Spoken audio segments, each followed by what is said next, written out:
Ladies and gentlemen, could you welcome your first guest? It's Emma!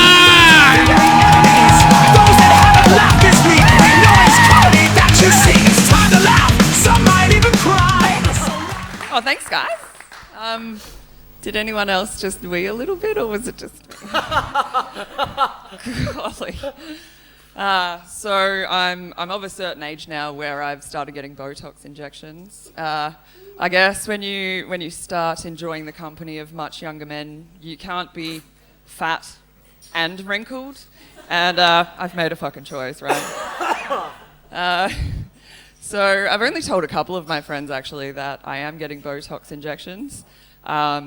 Their response is all pretty similar. It's like, but Emma, you don't need Botox. Emma, why are you getting Botox? And it's like, yeah, it's working, right? $200 well spent.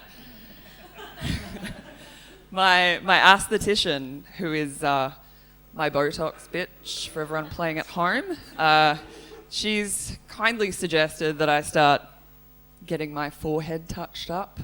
I tried to act surprised. Nah. I had to tell her straight up that basically, if you have no expression in your face and a sense of humour that's as dark as mine, that is a one-way trip to HR prison. I can't do it at work. A lot of ladies these days are talking about the sugar daddy experience. You know, they want an older man to look after them. Not me. Basically, you know, I'm of the age now where if I get a sugar daddy, it's more of a molasses grandpa. No one wants that, eh? Oh, God. So, I'm a nurse. I've been nursing for a very long time. I started my nursing career in a very small country hospital.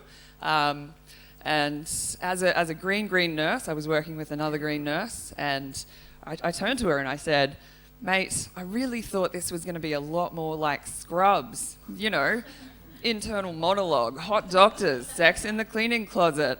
She looked at me and goes, Emma, this is 100% a country practice. So as a nurse, last year I invented my own game. I called it body fluid bingo. It involved my shoes. It was my shoes, right? So see how many body fluids end up on your shoes. I got stuck on the big three for a real long time. So I had the poop, I had the wee, and I had the vomit. I just could not get past it. And then one day, bingo, placenta juice. You know what my prize was? Some new fucking shoes. It's just a shame that you had to taste them to qualify.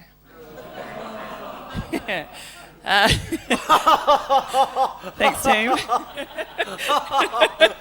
I love that. Support from the homies. So all the medical dramas are big on the hospital romance situation, right? They all have it. And you can't really blame a nurse for wanting their own McDreamy. It nearly happened to me once. A mutual attraction with this delightful Irish intern. We were caring for a patient one day. He was on one side of the bed, I was on the other, and he finally asked me out for a drink. But at that moment, I realised that my patient was sitting on a bedpan and was actively shitting. So all aspirations of having my very own hospital romance went up in smoke, as did the breathable oxygen in the room.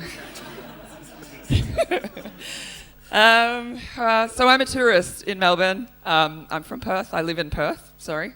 Went to the cinema yesterday to try and burn a little bit of time before comedy class. There was a movie poster up in the cinema advertising a movie about the crucifixion of a female deity. It was called Not the Nails.